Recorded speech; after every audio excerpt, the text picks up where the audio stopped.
I napoletani del centro storico sostengono che i pomeresi tengano una puzza sotto naso, ma non è vero, dicono che sono spocchiosi, dicono che loro dicono giù Napoli quando si recano al centro antico della città e ogni tanto ricordano ai pomeresi che questa fino al secolo scorso era la collina dei Frarielli, qui c'erano solo greggi di capre, insomma, a collina dei Vruoccala, ecco sostanzialmente. E d'altronde il toponimo Vomero, se ci pensiamo, viene proprio dalla vocazione agricola di questo territorio. Il vomere non era altro che l'organo principale, insomma, dell'aratro, e il vomere era anche un gioco attestato nel 500 secondo il quale i contadini giocavano in qualche modo per fare il solco più preciso possibile. E poi c'era Antignano, il quartiere di Antignano, che è dalla via Antiniana, qui passava la via che collegava il centro di Napoli con Pozzuoli, la via Neapolis Putelim per Collem, e dalla via Antiniana nasce il toponimo Antignano. Tutti i pomeresi vanno a fare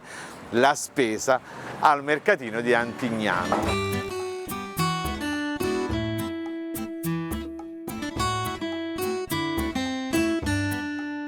Ma oggi voglio parlarvi del nuovo rione Vomero, sebbene qui siamo all'Arenella, ma il quartiere Vomero Arenella. Il nuovo rione Vomero fu inaugurato nel 1889, quando fu inaugurata la funicolaia di Chiaia, con un progetto che era a doppia raggiera, due nuclei grandi di sviluppo. Uno era la piazza delle medaglie d'oro, l'altro era la piazza degli artisti, e infatti tutto intorno alla piazza degli artisti tutti i nomi delle strade, i toponimi fanno riferimento a grandi artisti, che ne so, via Luca Giordano, via Giotto, via Tino di Camaino, via Cimarosa, via Massimo Stanzione, tutte quante lì.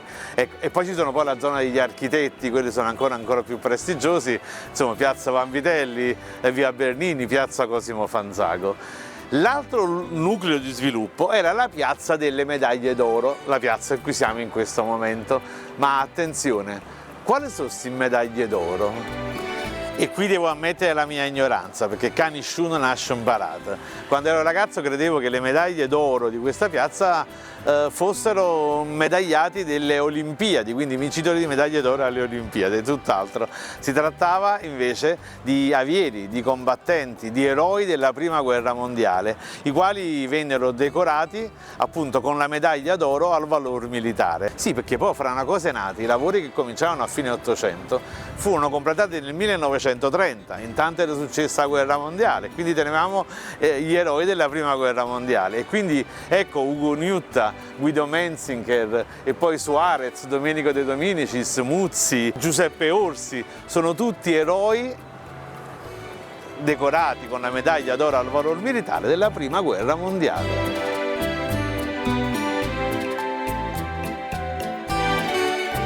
Anche piazza Immacolata, la piazza dove siamo adesso, era in realtà chiamata piazza Luigi Caldieri, uno degli eroi della guerra di Libia della Prima Guerra Mondiale. Ma cosa successe? Nel 1964 fu costruita la chiesa dell'Immacolata e allora la piazza cambiò nome. Luigi Caldieri si spostò dalle parti dell'uscita tangenziale Vomero e questa diventò piazza Immacolata. Al centro della piazza troneggia l'Immacolata su una colonna di marmo. Ma da dove viene questa colonna? Sapete? Piccolo segreto. Viene dalla stazione centrale di Napoli, perché proprio nel 1964 fu smantellata la vecchia stazione centrale, quella con le colonne di marmo. Le colonne andavano un po' di qua, un po' di là, alcune sono a Capodimonte, una è per esempio al Museo Archeologico, proprio all'imboccatura di via Salvatore Rosa, un'altra è qua, anch'essa è sormontata dalla Madonna Immacolata, perché noi a Napoli ricicliamo tutto, noi a Napoli non gettiamo mai niente.